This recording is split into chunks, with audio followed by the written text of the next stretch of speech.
¿por qué pareciera ser que la violencia se está tomando aquello? O, por decirlo de alguna forma, las situaciones por la fuerza, digamos, ¿no? Es bien interesante conversar de la raíz del problema, Sergio. Sí, bueno, una de las cosas que pasa, sí, tienes toda razón de que un mundo convulsionado el del día de hoy, no solo en Chile, sino que en todas partes, y uno se pregunta, bueno, ¿por qué los humanos que llegan al espacio, que ahora tienen unos supercelulares y todas estas cosas, tienen estas conductas? Y por lo menos los colegas nuestros evolucionistas, que hay un área de la psicología que es la psicología evolucionista, y llegaron a la siguiente conclusión hace años.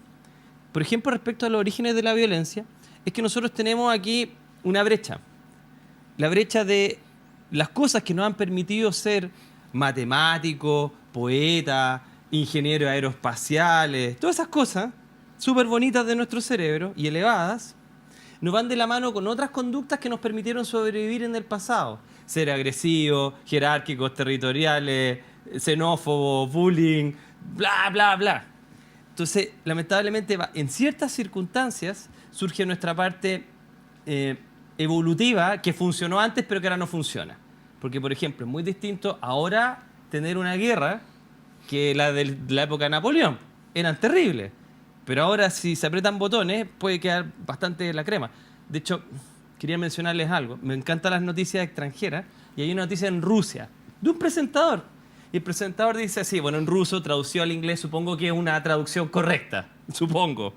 Dice, no sé por qué esa pequeña islita llamada Inglaterra, como que en el fondo está tratando de apoyar a Ucrania, nosotros podemos borrarla en un segundo. Y decía, nosotros enviamos el cohete Satán y destruimos toda la isla, o enviamos a través de un submarino, una especie de dron torpedo, y generamos una ola de 500 metros y borramos con la isla, aparte de generar una radiación que elimina todo lo que posiblemente podría estar en la superficie. En las noticias, así como un presentador de televisión. Claro. Entonces uno dice, a ver, la misma especie que llega a la Luna y a Marte, eventualmente, esa funciona como un primate y que termina agarrándose del moño, llegando a niveles tan básicos de funcionamiento, sí es la misma. Pero insisto, lamentablemente tenemos los dos módulos al mismo tiempo operando. Está el súper inteligente Mauricio o Julio, y bueno, más humildemente yo, que puede de repente tener toda esa información, pero ahora los que hubo, si hay una persona que le gusta o si le rayan el auto, va a funcionar, todos nosotros vamos a funcionar como un primate. Porque los módulos subcorticales tienen más fuerza al nivel de decidir en emergencia que los módulos corticales. El sistema emocional tiene más potencia dentro evolutiva y dentro de acción y dentro de funcionamiento cerebral. O sea, somos más emoción que razón. Nosotros somos más monos que computadoras de lo que queremos ser. Somos bien monos. Mauricio, interesante. Son temas apasionantes. Yo hace tiempo atrás dije, refiriéndome a Chile, Chile hoy es un país más pobre y más violento. La pobreza la podemos solucionar de una u otra manera. Y hoy día ampliaría ese concepto y diría, hoy día el mundo es más pobre, vía pandemia, vía todo esto, y el infierno, pues no tiene otra palabra, que se está viviendo en Rusia y Ucrania, nos hace, o me hace reflexionar, que en realidad lo que han cambiado, lo que hemos cambiado en estos miles de años, han sido las formas. Pasamos de la flecha, pasamos a la onda, pasamos pasamos a otros medios. Pero hoy día, a pesar de todo lo que hemos avanzado, en algún sentido, también hemos retrocedido. O sea, cuando hablamos de evolución siempre estamos pensando en el sentido progresista, en el sentido ascendente, como que vamos mejorando. Y mi tesis es que existe también la antievolución. Y esa antievolución hace que seres humanos, en vez de volverse más humanos, se vuelven más... Y mira lo que te voy a decir, no quiero ofender a los primates, porque hay primates que son muy belicosos, pero en general los primates no son belicosos. O sea, no quiero ofender a los primates cuando digo que nosotros somos seres más primitivos, tampoco quiero ofender a los primitivos, porque tampoco todos eran violentos, más salvajes. Cuando veo las noticias y veo lo que está pasando, no solamente en Chile, que donde la vida parece que para algunos no vale nada. O sea, dispararle a alguien por quitarle un celular y dispararle en la cabeza Es una cosa y eso es Ya, un pero gran tema. ¿Qué funciona ahí? Funciona porque antiguamente tú entendías que, porque me voy con la evolución, porque estamos acá en esta tesis, en este instante. Antes, claro, los seres humanos funcionaban así por alimento, digamos. Podían llegar a ser muy crueles porque necesitaban alimentarse, comer, necesidad básica, ¿no es cierto? O porque le estaban quitando su fuego, porque estaban invadiendo su lugar y se ponían agresivos. Pero hoy día por robar un bien material, esa es la parte que no me cuadra, digamos, no encuentro lógico, digamos. O sea, puedo entender a ese ser antiguo, ¿no es cierto?, que no tenía que comer, estaba desesperado, ¿no es cierto?, y instintivamente se ponía agresivo todo para poder dominar una presa y poder comer. Pero hoy día, ¿por qué alguien ataca a una persona que va caminando por robarle el celular y 3 lucas? Eso no cuadra, no. Mira, yo creo que como todo problema se puede mirar desde muchos puntos de vista. Solo voy a aportar por si sirve, un punto de vista de los cientos puntos de vista que hay. Yo creo que soy absoluto admirador de la tecnología, de los medios, de Google, de todo, soy profundamente admirador. Pero algo está pasando en la humanidad en general y en Chile en particular, que nos estamos volviendo cada vez menos reflexivos. Porque una cosa es la emoción. Todos somos seres emocionales. Se ha descubierto que los árboles son seres emocionales. Todo ser vivo es un ser emocional, que es un tema muy interesante. Nosotros los seres humanos, mal llamados humanos muchas veces, también somos seres emocionales. Pero tenemos una característica que es lo que nos hace ser humanos, y esto no es tesis mía, sino que viene de la tesis del humanismo, que nos hace ser seres reflexivos. Siento que cada vez la inmediatez, la prisa y todo nos hace pensar menos. Nos hemos vuelto seres menos reflexivos. Y tú me dices, ¿y qué tiene que ver eso con la emoción? Cuando tú reflexionas, cuando tú eres un ser más reflexivo, la reflexión positiva y constructiva te lleva a ser un ser emocional constructivo también. El pensamiento constructivo te lleva a la emoción constructiva, y la emoción constructiva tiene que ver con la empatía, tiene que ver con el amor, tiene que ver con la sociedad, tiene que ver con el respeto, tiene que ver con muchas cosas.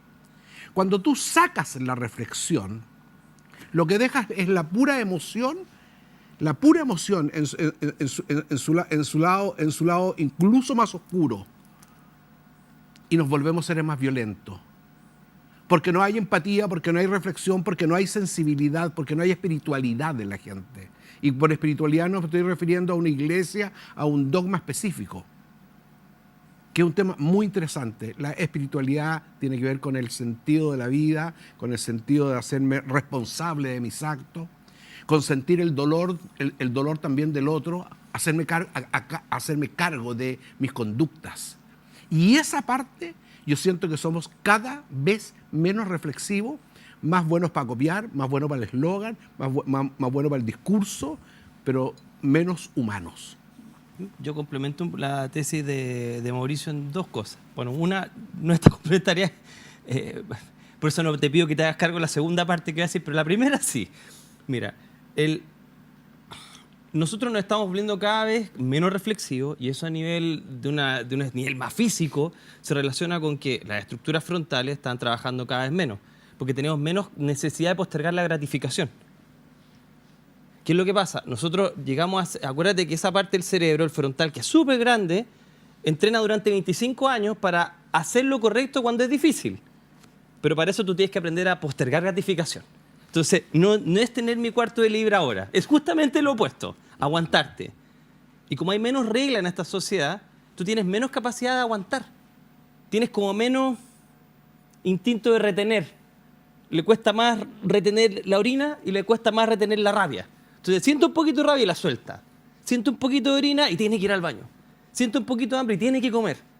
Tenemos menos capacidad de control inhibitorio. Entonces la agresividad reactiva, que es la agresividad que a mí me toca y me voy encima, se relaciona con eso, que es la más clásica. Entonces, ¿qué tiene que ver esto con la realidad chilena? Bueno, los jóvenes chilenos están teniendo muchos problemas del desarrollo. Estamos teniendo un sobreconsumo de cannabis y de distintas sustancias tóxicas del sistema nervioso en niveles desmedidos en una población muy joven, lo que hace que tengan menos control inhibitorio cuando son adultos. Entonces, Claro, y la marihuana no es inocua en los menores de edad. no, pues, o sea, entonces, Hace realmente mal, un proceso de formación. claro, entonces aquí no es como tratar de satanizar nada, pero también hay que entender de que tiene que haber algún grado de planificación. Pero eso es un tema, el frontal, todo el tema del control inhibitorio. Ahora es menos. Pero hay otro problema que no se ha considerado acá, que yo sé que es sumamente impopular, pero lo voy a decir igual. Muy bien, pues. Nosotros funcionamos, si no nos desarrollamos como el Homo sapiens racional y entendiendo la norma y todo, funcionamos por el castigo. Es decir, o yo entiendo porque soy muy evolucionado espiritual y racionalmente, o entiendo porque me llega un tremendo charchazo si hago algo mal. Y ahí puedo estar súper frontalizado, ser casi el primate peyorativamente hablando, pero si sé que me llega un gran palo, no voy a actuar igual. ¿Qué países tienen menos tasa de delincuencia? ¿Sabes cuáles? Los que tienen la pena de muerte. Yo creo que fue un error sacar la pena de muerte en Chile. Porque a ti, Mauricio, si te sacan ese celular, no sé, súper caro ese tu celular, de un palo, tu vida valió 1 millón. Y punto. Y quizás yo esté 3 años en la cárcel. Pero si yo sé que te robo, pero existe la posibilidad de que me ahorquen o me fusilen, la probabilidad es mucho menor de que yo te mate por 1 millón de pesos. Porque yo pienso en la consecuencia. Y los países que tienen menos tasa, ejemplo Singapur, tienen pena de muerte. Entonces también, ¿qué es lo que pasa? Nosotros vimos una anomia social. Nadie le compra en este momento a la fuerza pública y dejamos la crema en la Plaza Italia. Nadie le compra a los portonazos y siguen haciendo portonazos y nadie se va finalmente con una pena terrible, aflictiva grave. Entonces, ¿qué tan grave es cometer un delito en Chile? ¿Qué tan grave? ¿Cuál va a ser el palo si es que me llegan a descubrir? No es tan grande. ¿Qué tiene que ver esto con todo lo anterior? El panóptico de Bentham y de Foucault. La gente para comportarse bien solo tiene que temer estar siendo vigilada y recibir un castigo. Vigilar y castigar. Y si el castigo es bajo, aunque no ocurra, pero si el castigo es bajo, es más probable que yo ejecute la acción. Entonces la sociedad a veces comete penas terribles para hacer de que disminuya la probabilidad que psicológicamente la persona se dé el permiso de hacer algo horrible frente a otra. Entonces, en mi opinión, creo que fue un error grave levantar estas penas por este mundo Montessori que queremos el día de hoy. Es un mundo Montessori donde todos con cariño y todos con diálogo. Así no funcionan los seres humanos.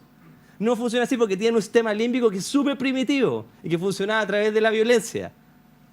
Miren, solo para cerrar. ¿Se acuerdan la película de los Gremlins? Los Gremlins, de una película ochentera. Sí, con el agua. Estaba el Gremlin psicólogo, el psicoanalista, y de repente decía, nosotros a veces hemos podido adquirir el lenguaje, pero de repente le pega un balazo al otro, que es el Gremlin más primitivo, y dice, pero también somos seres sumamente primitivos y nos divertimos con la violencia. Nosotros somos como los Gremlins. Si no somos unas criaturas tan desarrolladas. Entonces esta anomia social de perder todas las normas, ¿qué va a hacer? Nadie va a respetar nada, porque la gente respeta por miedo. El sistema límbico se apaga, o se netea, o llega a tener algún tipo de control externo, inhibitorio, interno, al decir, uy, ¿sabéis que si realmente yo me porto mal, me va a llegar un palmazo tan grande de la mamá que mejor no hago nada? O van a llegar los carabineros y me van a disparar. O incentivo, que no lo hay. Entonces, claro, lo que yo digo es súper incorrecto políticamente, pero analícelo no como un humano, analícelo como un extraterrestre viendo otra especie. ¿Por qué hacemos estas normas que suenan bien, pero que no tienen efectividad? Mira, perdón, Julio. Sí, por favor. Yo voy a decir otra cosa políticamente aparentemente incorrecta, pero lo voy a decir porque para eso estamos, para conversar, intercambiar opiniones. Si yo fuera presidente de este país, que no lo voy a hacer nunca porque tampoco me interesa, voy a hacer un cacho de aquello, ni tengo las condiciones, da lo mismo. Yo pondría un ministerio. Y ese ministerio tiene que ver que, más que el Ministerio de la Justicia, yo pondría un Ministerio de la Violencia.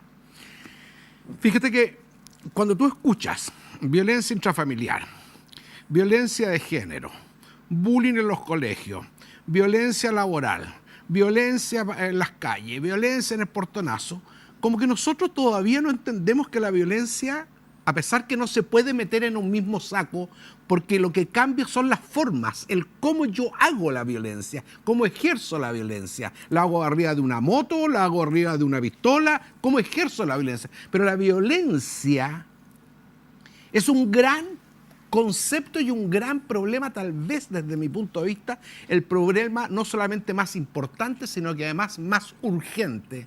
Y por eso yo pondría un ministerio que tenga que ver con la violencia. ¿Por qué? Porque poco se habla, y se habla mucho del bullying, lo estábamos conversando con Sergio fuera de cámara, el bullying del alumno que le pega a esto, que le pega al otro, que le pega al otro. ¿Saben en general dónde está el origen de todo esto? En la edad de los niños más temprano, donde viven, en el medio donde se desarrollan. ¿Cuántas veces hemos conversado del bullying de los padres, de los hermanos, de las madres, de los cercanos que ofenden, agreden a niños? ¿Cuántas veces hemos conversado de ese bullying, No estamos preocupados de la niña que le tiró el pelo, que se cayó? Sí, también. Entonces ahí yo tengo una diferencia con mi querido y respetado colega. No solamente debemos actuar por miedo porque eso es una condición, sí. Debemos actuar por conciencia, por reflexión. ¿Cuesta eso? Entonces vuelvo a la reflexión y vuelvo al humanismo. Yo no solamente respeto al otro porque no me nace respetarlo, sino porque yo necesito respetarlo, porque es parte de mis valores, de mis principios, como yo fui educado, lo que a mí me nace ser. Entonces, cuando tú no tienes eso, y no tienes en los colegios, no tienes en los parvularios, no tienes en las casas, no tienes publicidad, no se habla en los medios, es decir, no nos hacemos cargo de la violencia tal cual como si fuera un cáncer. Con esto termino. Es tan grave y tan importante el problema de la violencia en el mundo, y quedémonos en este país, que desde mi punto de vista, lo que nosotros estamos teniendo como sociedad es un cáncer. Y el cáncer tiene una particularidad, que esta célula que nace sana, no nace una célula cancerígena, se transforma en cáncer, se transforma en tumor. Una de las características que tiene que ser ramificando. Por favor, cuando decimos que Chile es un país más violento es porque se está ramificando. O sea, esto se está ramificando a tal nivel que yo diría responsablemente que la violencia en Chile hoy día es un cáncer, y el cáncer hay que extirparlo, hay que trabajarlo como tal, no necesariamente para matar al paciente, ahí tengo una discrepancia con mi colega, pero sí hay que tratarlo como un enfermo mental. Pero mientras no entendamos eso y lo tratemos como un delincuente y lo metamos a una cárcel donde el tipo que se robó X también lo metemos con el otro delincuente, con el narcotraficante, quiere decir que el concepto global desde la justicia, los abogados, los receptores, los gendarmes, todo, mientras no entendamos que este es un problema social, de sociedad, de máxima urgencia, nos quedamos en el típico discurso, y el cáncer sigue creciendo porque no intervenimos como tenemos que intervenir, así como los que trabajamos en salud mental, como intervienen los médicos, con un diagnóstico severo, porque esto nos puede conducir literalmente a la muerte. Pero no tenemos problema también en los incentivos, Sergio. En los incentivos, porque recogiendo lo que los dos dicen, hay una tremenda falta de empatía.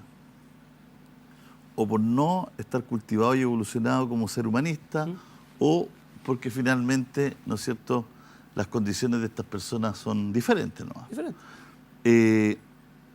Pero pienso en los incentivos. Cuando tú hablas, no hay castigo, pues poco el castigo, por lo tanto, no hay un incentivo por portarse bien desde ese punto de vista, pero tampoco hay un incentivo positivo, ¿no?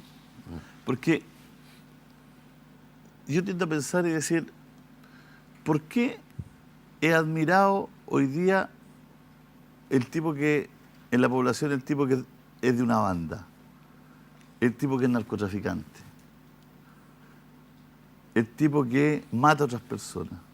¿En qué parte de la vida, ¿no es cierto?, en qué parte de este mundo se tergiversó todo? Porque antes era admirado, valorado esas personas que tenían algo que contribuir a la sociedad, ¿no? Y hoy día pareciera ser que el que es correcto, que el que es trabajador, sí, claro, que el que tiene su pega, que el que estudió... En el término de Lampa. Es un nerpo. Un nerpo. Es un Perkin. Un Perkin. En cambio yo que trafico, que robo, que ando con la pistola, que ando con las zapatillas más grandes, ando con la cadena de oro. Ah, soy winner, pero el que trabaja, el que estudia, el cabro que es un aporte a la sociedad, una enfermera que está 24 horas atendiendo a una persona que está doliente, es un Perkin. Mira, los norteamericanos en los años 60, 50 estaban muy preocupados con el tema de las zonas de violencia. Chicago, Detroit, Chicago en ese tiempo especialmente. Llegaron a la idea de que, un poco parecido a la tesis de las ventanas rotas, que los lugares donde hay más desorden tiende a haber más actos de violencia. Porque en el fondo uno se mimetiza con el lugar que está. Si aquí está todo ordenadito, es más probable que yo más o menos me mantenga la norma. Si un un chileno va a Suecia, probablemente vamos a tratar de comportarnos como es el dicho, se comporta donde vayas. Al lugar que vayas harás lo que vienes. Ya. Bueno, entonces, ¿qué nos refleja este tema digamos, de los choros? El tema de que hay lugares aquí y en otras partes del mundo que han quedado olvidados, donde las organizaciones sociales, es decir, la fuerza pública, la estructura social, la educación, todo lo que tú quieras, no llega bien o llega muy poco. Es como que los vasitos sanguíneos prácticamente no irrigan esa zona y se tiene que hacer un autogobierno. Porque aquí el choro es una estructura de jerarquías que es lo que hemos hecho desde los principios de los tiempos. En el fondo, cuando hay caos, las comunidades generan una especie de orden. Quizás no nos guste esa especie de orden. Sí, claro. Pero es una especie de orden. Sí, y es claro. una especie de orden inicial de los seres humanos que es a través de establecer jerarquías. Entonces el problema es, ¿por qué no llega la fuerza pública a esos lugares? ¿Por qué no llega la educación a esos lugares? Y la responsabilidad del Estado, ¿sabes cuál es? Que nadie lo quiere decir. Y lo voy a decir. Hay un problema acá que la gente no quiere hablar. Julio, años atrás tú ibas a Maitencillo, ¿cierto? ¿Cuántos autos habían en Maitencillo hace 10 años atrás? ¿Lo mismo que ahora? No. No, po. Ahora vas hasta el Everest y está lleno. Estamos sobrepoblados, pues. Si los problemas no son en las zonas rurales, son en las capitales y en zonas de guetos de las capitales. Ahí está el problema, fundamentalmente. Porque no nos hemos hecho cargo como especie que tenemos que tener condiciones mínimas para poder habilitar a estos seres humanos para poder desarrollarse. Porque lo que estoy diciendo es muy horroroso. Lo que estoy diciendo básicamente es que no tuvimos un control adecuado de la natalidad de la población. Bueno, Estación Central está sobrepoblado. Con los guetos verticales, Bueno, en 5 o 7 años vi una cantidad de personas que ¡guau! no tienen cómo, y son las mismas que arriendan esos mismos departamentos de 16 metros cuadrados, y se sobrepobló. Por eso, mira, Hoy día el alcalde dijo, me faltan 16 jardines infantiles, no 2. 16 para la pura gente Claro. que llegó. Por ejemplo, la persona que se saca la mugre todo el día y que gana un sueldo mínimo y tiene 8 hijos y compara sin ningún juicio de valor José Antonio Cast y tiene 8 hijos, ¿dónde crees que va a ser más fácil establecer oportunidades para ese ser humano? ¿Los 8 hijos que ganan el sueldo mínimo o los 8 hijos que ganan el sueldo de José Antonio? Entonces, hay una cuestión de sentido común también. Pero el Estado no se quiere hacer cargo de eso y es políticamente incorrecto decir estas cosas. Pero ¿qué es lo que va pasando? Vamos metiendo todas nuestras palabras políticamente correctas y vamos llevando toda la basura, disculpa que lo diga, pero toda la mierda debajo de la alfombra y finalmente la alfombra se nos llenó y explotó. Y Chile despertó. ¿Pero por qué? Porque todos los políticos y toda la gente quiere decir medias verdades para no quedar mal.